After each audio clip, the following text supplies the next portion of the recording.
What do you think is the role of the mass media in promoting peace? So I'd really like to know your point of view of that, and if Sadhguru can contribute to that as well, that would be great.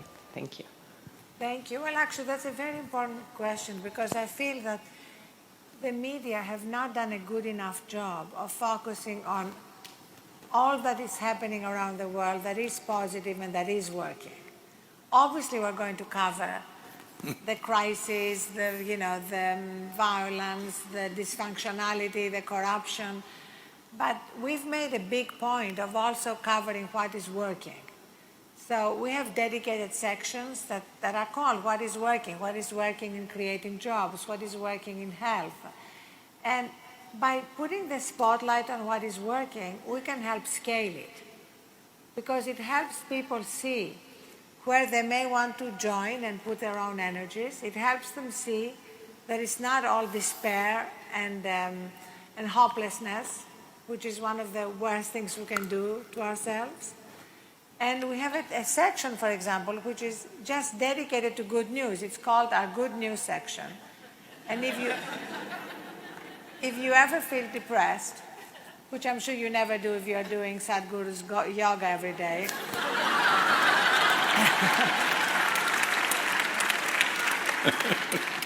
but if you ever feel depressed, go to the Good News section, because it really lifts your spirits and it connects you with all the positive ways in which you can lead your life and make a difference in the world.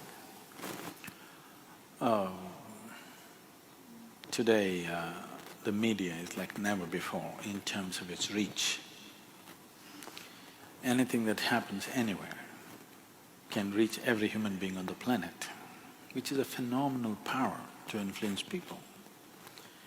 As Arianna said, definitely that power has not been exercised in a most responsible manner. When we say media, let us not just take the press or the television. There is cinema, there is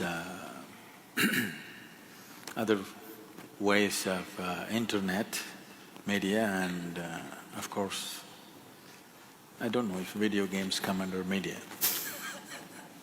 But, well, now everybody's on the internet, yeah. Even old-fashioned newspapers and magazines and TV, So when such reach is there, I think they could do tremendous things in future. Till now, I think largely like children who found access to something, we've been excited about doing something, not bothering about what it does to people. I think a time has come that our excitement levels can be brought down and we can see what is the impact we are having on people, whether it's positive or negative, and accordingly adjust this. Particularly cinema and these other forms which are continuously promoting violence and expecting people to be peaceful. Somebody even has the gall to say, this is cathartic, otherwise people would be violent on the street. Let them watch it in the cinema and it'll be over. That is not the truth. It is inspiring people to do things. We can't blame everything on somebody for what we do, of course, but still young minds are influenced by these things. I think a more responsible way of exercising this, because it reaches the whole world. You do not even know what all people it is reaching across the planet. When such a power is there, I feel it should be exercised sensibly. It's wonderful that you have a good news section.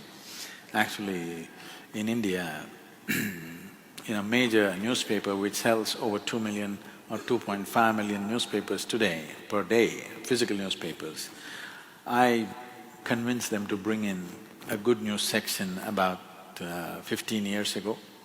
But that good news section initially got that much space, then got that much space, and then got that much space, and in about 3.5 years it just vanished. Not that good things are not happening, it's just that somehow the ugly things sell, the good things don't sell. So this is a cultivation of the audience also is important. Somebody's not going to print something if nobody's going to read it. Somebody's not going to make a movie if nobody's going to watch it. cultivation of the audience, there are school teachers and others and parents. I think we need to cultivate this from a young age that good is really good. Bad looks good for a day, but it is not good when it happens to you. It looks nice in the cinema, somebody shooting somebody, but when you're shot at, it's not a very great feeling to be shot at.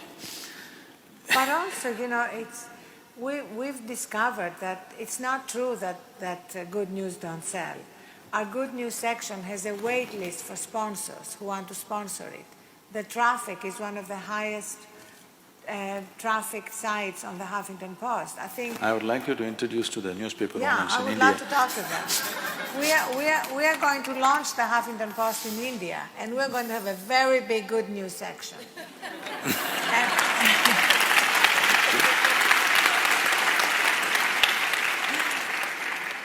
And also, another point to your question is that we no longer have just big media companies having the power to communicate. The internet has changed that. You have the power to communicate.